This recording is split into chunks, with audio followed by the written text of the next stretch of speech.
Intercaste marriage सही है या गलत है आपके नज़रों में? धार्मिक विधि विधान से जब विवाह होता है तो उसको हमारे यहाँ धर्मपत्नी कहा जाता है। परिवार इसलिए विरोध करता है कि बहुत सारे प्रेम विवाह देखे गए हैं जो आगे जा कर के विफल हो जाते हैं। हमारी दृष्टि में वो उचित नहीं है, बस हम अपना पक्ष रख रहे हैं। लव मैरिज होते हैं वो व्हाट्सअप इंस्टाग्राम पे लिए गए फेरे हैं, और जो अरेंज मैरिज है वो अग्नि को साक्षी मानकर लिए गए फेरे हैं। निश्चित तौर पे मैं यही कहना चाह रहा हूँ, ज़्यादातर केस प्रेम विवाह के जो है विफल देखे गए हैं, और जो सफल हैं उनके लिए मैं बधाई देता हूँ। इंटरकास्ट का अगर आप मैरिज करते हैं तो उसमें वर्ण संकरता निश्चित तौर पे आएगी। मेरा तो इस तरफ का कोई ऐसा ज्ञान नहीं है, विषय मेरे विषय से थोड़ा भिन्न है। ये प्रेम तो बहुत ऊंचा शब्द है, उसको समझने के लिए पूरा जीवन भी कम पड़ेगा। प्रेम शब्द 2-4 साल या 2-4 महीनों में समझा ही नहीं जा सकता है। घर वाले शायद ये प्रेम विवाह का विरोध करते होंगे, और हम भी, ये हो ही नहीं सकता है कि प्रभावी दवा अगर वितरित की जाए और उसका असर ना हो। जब आप स्टार्ट करते हैं तो भक्त गणों के अंदर एक अलग से पॉजिटिव एनर्जी प्राप्त हो जाती है। इसके पीछे का गुण क्या है? जो आगे बैठे हुए होते हैं उन दर्शकों को बांधना कितना कठिन काम होता है आपके लिए? सत्य बोलिए, सबसे प्रेम करिए और सबके प्रति दया का भाव रखिए। ये 3 ही सूत्र दे करके मैं यहाँ से जाऊँगा।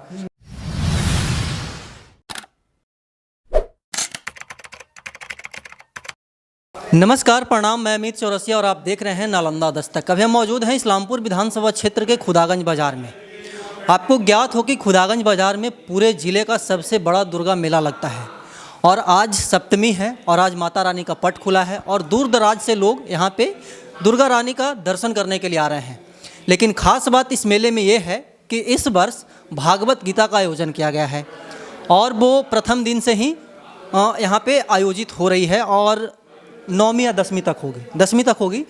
और इस जो भागवत गीता है उसका जो प्रवचन वाचक हैं ये हमारे साथ मौजूद हैं। इनसे कुछ सवाल है मेरे मन में, और हमारे जो दर्शक हैं उनके भी मन में सवाल है। कल हमसे वार्तालाप कर रहे थे, उन सभी चीज़ों पे हम वार्तालाप करेंगे। महाराज जी, सबसे पहले आपको हमारे चैनल पर स्वागत है। बहुत बहुत धन्यवाद। और नालंदा दस्तक चैनल के लिए मैं सहृदय धन्यवाद प्रेषित करता हूँ, और आपके जो सकारात्मक प्रश्न होंगे उनका यथोचित अपनी बुद्धि से जवाब देने का प्रयास करूंगा। कृपया। महाराज जी, सर्वप्रथम तो ही होगा, आपका नाम क्या है, शुभ नाम? मेरा नाम हेमंत कृष्ण है, और मैं उत्तर प्रदेश के मथुरा जनपद के बरसाना धाम का मूल निवासी हूँ, जहाँ राधा रानी की लीलाओं से ये स्थान जुड़ा हुआ है। श्री कृष्ण की आध्यात्मिक आह्लादनी शक्ति श्री राधा रानी जी, और उनका ये गांव है बरसाना, जहां हमको जन्म लेने का सुअवसर प्राप्त हुआ, और वहीं से मैं यहाँ श्रीमद् भागवत कथा, कृष्ण कथा और प्रवचन के लिए यहाँ खुदागंज बाज़ार में माता मेले के इस उत्सवमय माहौल में मैं वहाँ से यहाँ आया हूँ। अच्छा, सर्वप्रथम यही सवाल होगा महाराज जी कि क्या बोलते हैं, प्रवचन जब आप स्टार्ट करते हैं तो भक्त गणों के अंदर एक अलग से पॉजिटिव एनर्जी प्राप्त हो जाती है। इसके पीछे का गुण क्या है? इसके पीछे का जो उद्देश्य है वो कहीं ना कहीं भाव है, श्रद्धा है, विश्वास है।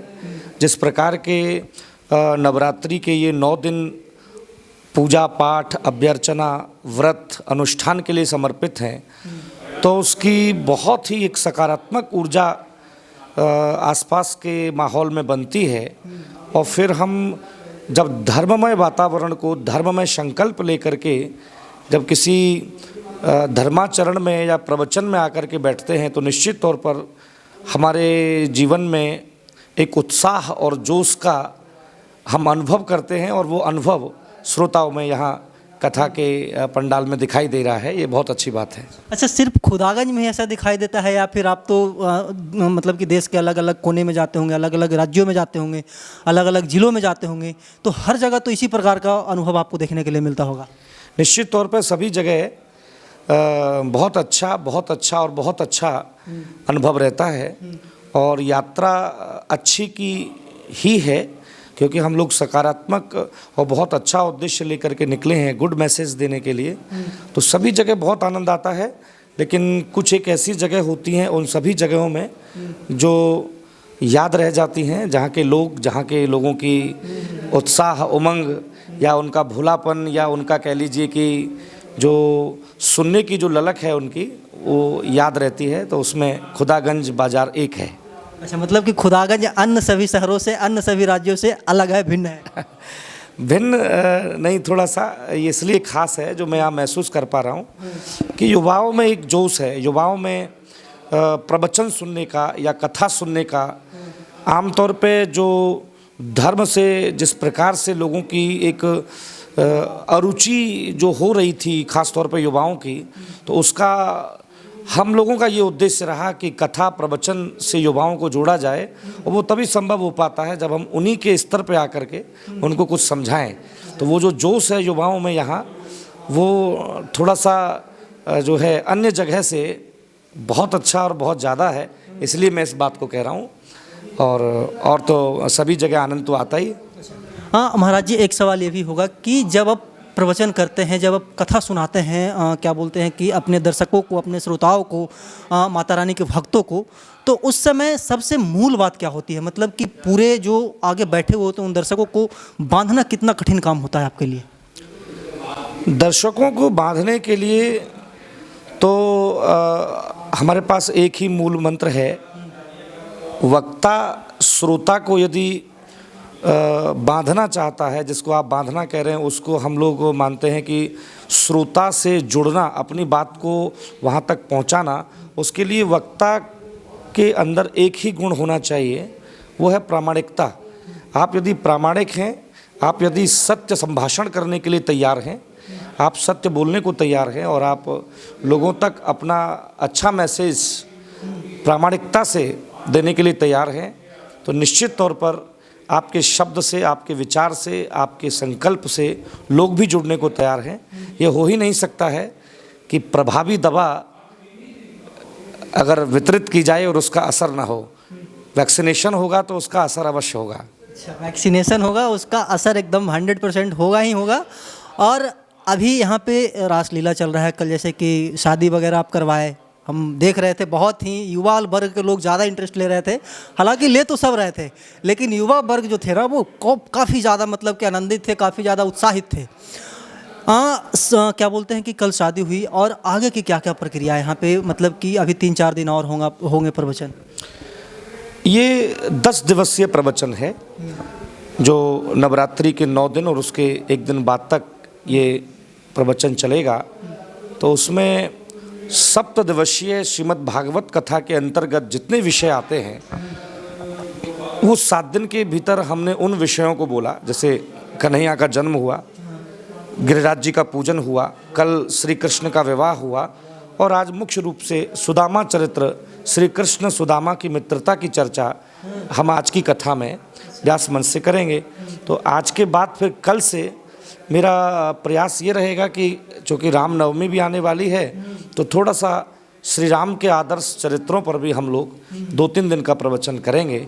आज तक का प्रवचन श्री कृष्ण से जुड़ा हुआ था, और कल से हम श्री राम को केंद्र में रख करके कैसे मर्यादित जीवन जीना चाहिए, और इस विषय पर, राम के चरित्रों पर हम कल से प्रकाश डालेंगे। अच्छा, आप कृष्ण और राधा के कहानियों को आप जिक्र कर रहे थे, क्या बोलते हैं महाराज जी, बहुत ही प्रेमी जोड़ों के लिए मतलब कि एक पॉजिटिव संदेश आप कह सकते हैं ना।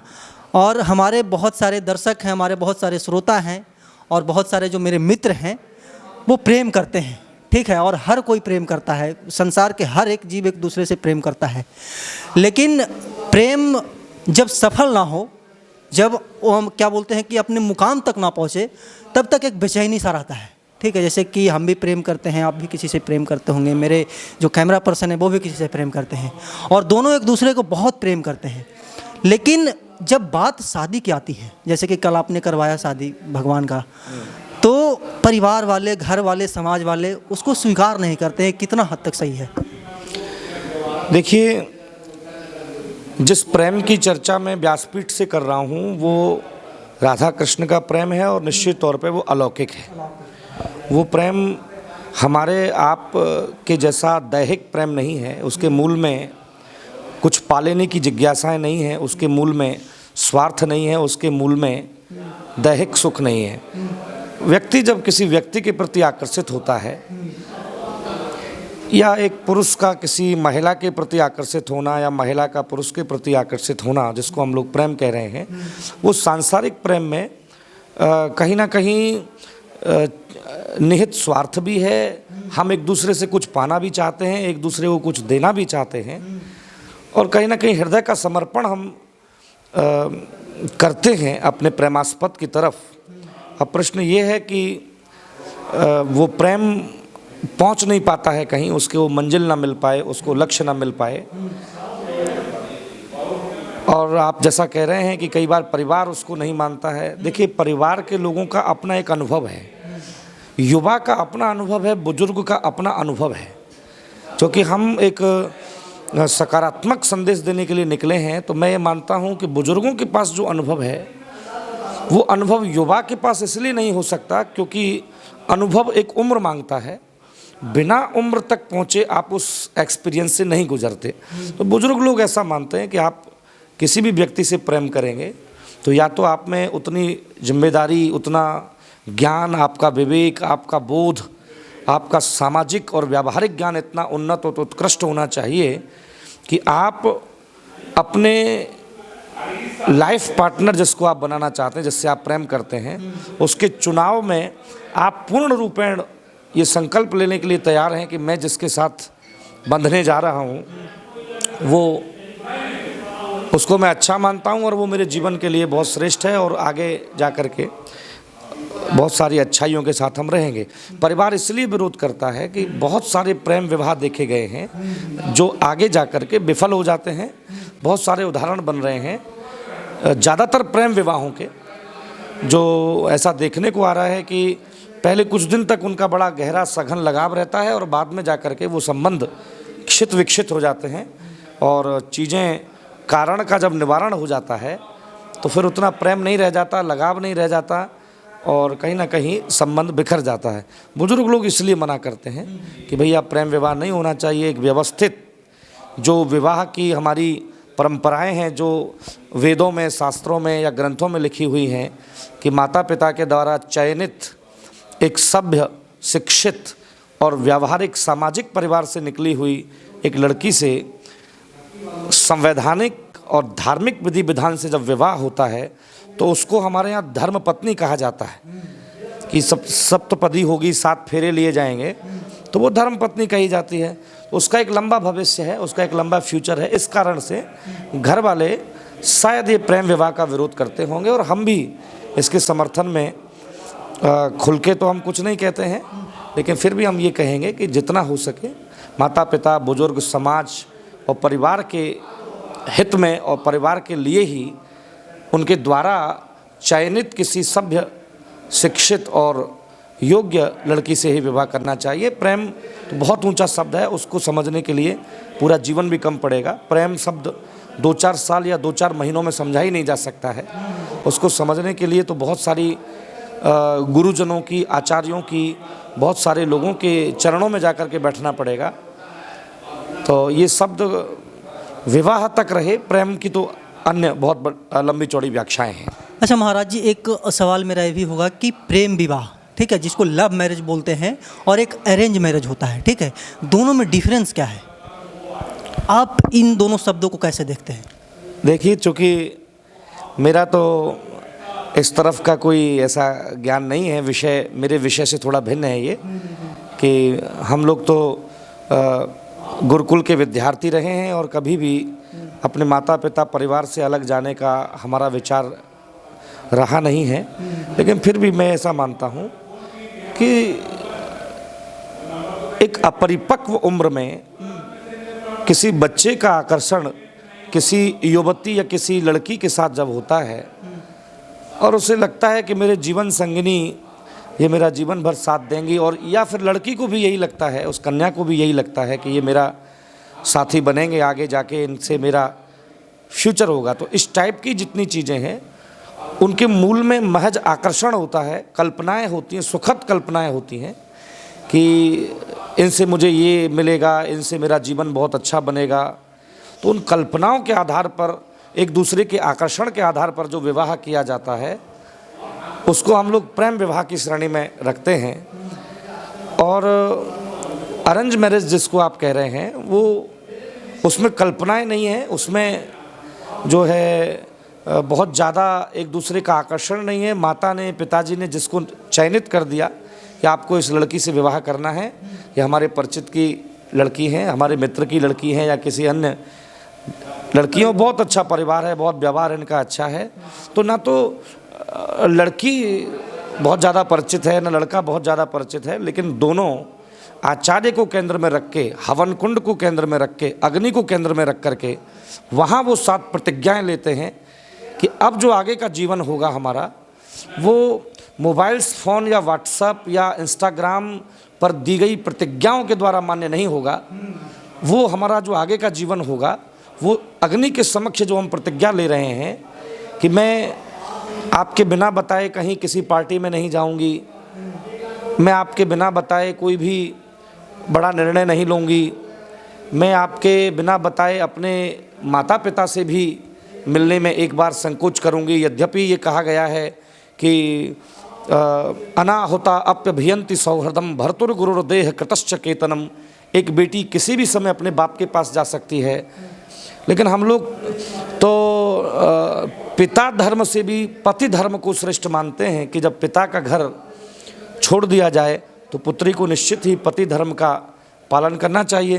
तो अग्नि के समक्ष जो फेरे लिए जाते हैं और वहाँ जो प्रतिज्ञाएं एक दूसरे को दी जाती हैं, वो व्हाट्सएप, फेसबुक और इंस्टाग्राम पर दी हुई प्रतिज्ञाओं से बेटर हैं।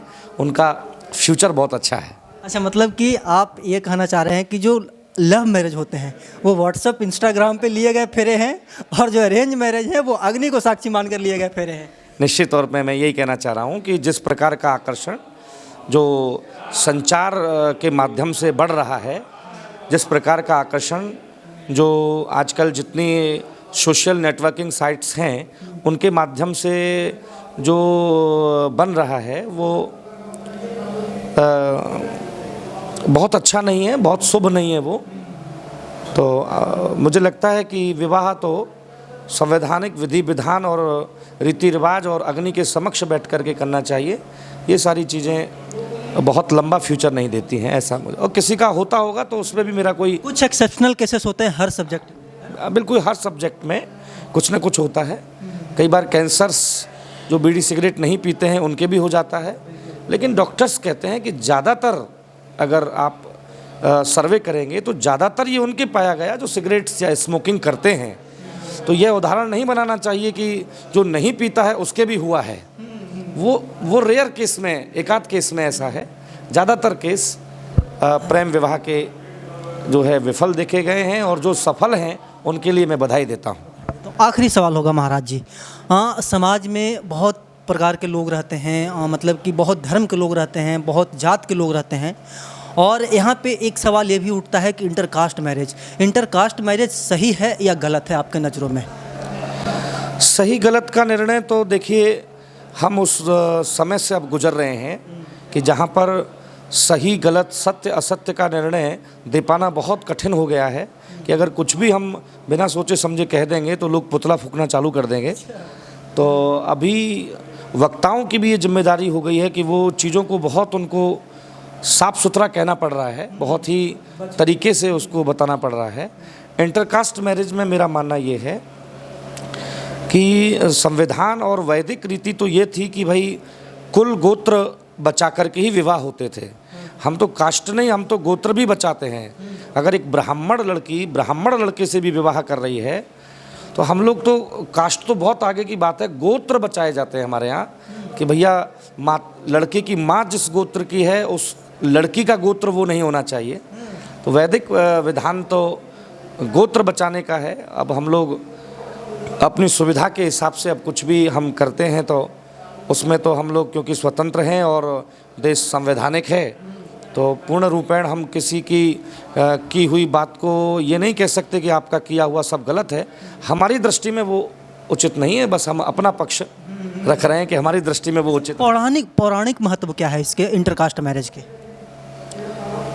कुछ लोगों ने कुछ ऐसे उदाहरण आते हैं कि कुछ विवाह हुए हैं, लेकिन ज़्यादातर इसका पौराणिक महत्व यही है कि जब ब्राह्मण ब्राह्मण से विवाह करता है, क्षत्रिय क्षत्रिय से विवाह करता है, वैश्य वैश्य से विवाह करता है, तो उनकी जो संतति होती है उनमें वर्ण संकरता नहीं आती है। वर्ण संकरता का अर्थ ये होता है कि आप जिसको वैज्ञानिक लोग डीएनए बोलते हैं, जिसको हम लोग कहते हैं कि जो रक्त का असर है वो कहीं नहीं जाता है। एक चोर चोर को पैदा करता है, एक साधु साधु को पैदा करता है। वो क्यों? क्योंकि उनका विचार, उनका संकल्प, उनकी जो उनकी सोच है वो उस समय समान है दोनों की। तो इंटरकास्ट मैरिज में ये फ़र्क आ जाता है कि अगर ब्राह्मण है तो वो ब्राह्मण जैसा सोच रहा है, क्षत्रिय है तो उसके रक्त में थोड़ी आपको गर्माहट मिलेगी। क्षत्रिय लड़ने को तैयार है, ब्राह्मण पूजा पाठ करने को तैयार है, तो जो संतान होगी वो दोनों का मिक्सर होकर के उत्पन्न होगी। तो यदि ब्राह्मण पैदा हुआ और अत्यंत क्रोधी पैदा हो गया, क्षत्रिय स्वभाव का हो गया, तो भी उसका जो जीवन है या उसका जो संदेश है वो समाज के लिए बहुत शुभ नहीं जाएगा। हम मानते हैं ब्राह्मण को संतुष्ट रहना चाहिए, शांत रहना चाहिए, और जो ब्राह्मण की जितनी चीज़ें बताई गई हैं कि सम दम तप में निष्ठ रहने वाला व्यक्ति, संतोष शब्द को अगर आँख नाक कान मुंह लगा दिया जाए तो वो ब्राह्मण बन जाता है। तो ब्राह्मण को संतुष्ट रहना चाहिए। इंटरकास्ट का अगर आप मैरिज करते हैं तो उसमें वर्ण संकरता निश्चित तौर पे आएगी, क्योंकि ये वर्ण व्यवस्था ऋषियों ने बनाई है, ब्राह्मण क्षत्रिय वैश्य सेवक की। इनमें छोटा बड़ा कोई नहीं है। वर्ण व्यवस्था जब बनाई गई तो उसका आधार ये नहीं था कि आप बड़े हो गए, आप छोटे हो गए, आप थोड़े और बड़े हो गए। उसका आधार ये था कि हम अपनी अपनी जो हमारे सिद्धांत हैं हम उनका पालन करें। ब्राह्मण का सिद्धांत था यज्ञ करना, यज्ञ कराना। क्षत्रिय का सिद्धांत था रक्षा करना। वैश्य का सिद्धांत था पोषण करना। और जिसको हम लोग सेवक कह रहे हैं, जिसको हम लोग शूद्र कह रहे हैं, जो आज इस पर बड़ी लड़ाइयाँ हैं, हम तो सभी को सर्वभूत हितैषणः और वसुधैव कुटुम्बकम की भावना से किसी को भी ऊंचा नीचा नहीं मानते हैं। लेकिन जिसको हम सेवक कह रहे हैं उसकी अपनी एक योजनाएं बताई गई कि वो क्रिया से, सेवा से अपना लक्ष्य प्राप्त करे। अब सेवा छोटी चीज़ नहीं है, सेवा बहुत बड़ी चीज़ है। सेवा इतनी बड़ी चीज़ है जिसके लिए गोस्वामी श्री तुलसीदास जी कहते हैं कि सबते सेवक धर्म कठोरा। अगर जीवन में सबसे बड़ा कोई लक्ष्य है तो वो सेवा है। व्यक्ति कुछ भी कर सकता है, हम लोग कथा कर सकते हैं, हम लोग प्रवचन कर सकते हैं, हम लोग दूसरों को प्रभावित कर सकते हैं, हम लोग वेदाध्ययन कर सकते हैं, लेकिन सेवा हम करें ये कठिन कार्य है। तो जो सेवक है वो प्रभु का जरूर प्यारा है, और सबसे ज़्यादा सबसे जल्दी लक्ष्य उन्हीं को मिला है। ब्राह्मणों को तो भगवान बहुत कम मिले हैं। हम स्वयं ब्राह्मण हैं फिर भी ये बात कह रहे हैं कि बहुत कम ऐसा हुआ है कि ब्राह्मणों को, विश्वामित्र जी पहले क्षत्रिय थे, तो उन्होंने देखा कि ब्राह्मणों की बड़ी प्रशंसा है भाई, तो भगवान ब्राह्मणों को ज़्यादा प्यार करते होंगे, तो वो अपनी तपस्या के प्रभाव से, तपस्या के बल से वर्षों तपस्या करके वो क्षत्रिय से ब्राह्मण बन गए। और जब वो ब्राह्मण बने तो पता चला कि श्री राम ने तो क्षत्रिय के यहाँ ही जन्म ले लिया, वो तो दशरथ के यहाँ आ गए। तो उन्होंने माथा पीटा कि अगर पता होता कि राम ब्राह्मण के यहाँ नहीं आएगा, क्षत्रिय के यहाँ आएगा, तो मैं इतना मेहनत करके फिर ब्राह्मण बनता क्यों। तो बहुत चीज़ों को बिगाड़ने की वजह, अर्थ का अनर्थ करने के वजह अगर हम शास्त्रों को गहराई से पढ़ेंगे तो उसमें अलग अलग जगहों पर अलग अलग प्रकार की बातें लिखी हुई हैं, और जिनको सभी को अपने अपने स्तर पर अपने जीवन में धारण करना चाहिए। और विवाह एक वर्ण अपने वर्ण से करिए, वर्ण संकरता का विकास ना हो। मेरा यही संदेश सभी के लिए है। अच्छा, जैसे कि 3-4-5 दिनों के बाद अब चले जाएंगे महाराज जी, खुदागंज को याद भी करेंगे। स्वाभाविक सी बात है, जैसा कि आप बता रहे हैं कि अन्य सभी प्रवचनों से यहाँ का जो मतलब कि लोग हैं वो बहुत ही प्रिय हैं। सभी श्रोताओं को, सभी दर्शकों को क्या संदेश देना चाहेंगे? आखिरी सवाल यही हो। मैं खुदागंज के सभी श्रोताओं को यही संदेश देना चाहूँगा कि आपने 9 दिन तक माता रानी की पूजा की, 9 दिन तक प्रवचन सुना, सुनना तभी सार्थक है जब उसका मनन किया जाए, उसका चिंतन किया जाए। 3 प्रक्रियाएं हमारे यहाँ बताई गई हैं, श्रवण, मनन और निदिध्यासन। सुनकर के केवल हम लोग चले जाएं और उसका मनन ना करें तो सुनी हुई विद्या असरकारी नहीं रहती है। बिना अभ्यासेन विषम शास्त्रम, अगर सुनी हुई बात का सतत अभ्यास नहीं किया गया तो वो विष की तरह खतरनाक हो जाएगी, जहर की तरह खतरनाक हो जाएगी। वो कि जो सुना है उसका मनन करते रहिए, जानकारियों का, इन्फॉर्मेशंस को रिपीट एंड रिपीट करता रहना चाहिए, तो वो बढ़ती रहती हैं, उनका सामान्य ज्ञान बढ़ता रहता है। यहाँ के श्रोताओं को, भक्तों को और मेरे सभी युवाओं को यही संदेश है, सत्य बोलिए, सबसे प्रेम करिए। प्रेम का अर्थ जो हम लोग पहले जो चर्चा की उस प्रेम से नहीं है। प्रेम का अर्थ है कि सभी प्राणियों के प्रति सद्भावना का होना। जो समाज में सबसे छोटा तबका है, सबसे पिछले लाइन में जो सबसे पिछला आदमी है, उसको हम अपने गले से लगा पाएँ, ये हमारा लक्ष्य होना चाहिए। सत्य बोलिए, सबसे प्रेम करिए और सबके प्रति दया का भाव रखिए। ये 3 ही सूत्र दे करके मैं यहाँ से जाऊँगा। और अगर ये 3 सूत्र हमारे श्रोताओं ने इन तीनों सूत्रों को मान लिया, सत्य, प्रेम और दया, तो जीवन बड़ा आसान हो जाएगा और एक आनंद का जन्म ऑटोमेटिक हृदय में होगा और सामाजिक, व्यावहारिक, चारित्रिक, आध्यात्मिक लाभ इन तीनों सूत्रों को मानने से मिलेगा। सत्य, प्रेम और दया, जो इन तीनों चीज़ों को समझ लिया उसका जीवन धन्य है ना। प्रभु जी बता रहे हैं, महाराज जी बता रहे हैं कि लव मैरिज और अरेंज मैरिज का बहुत ही अच्छा एग्जाम्पल दिए।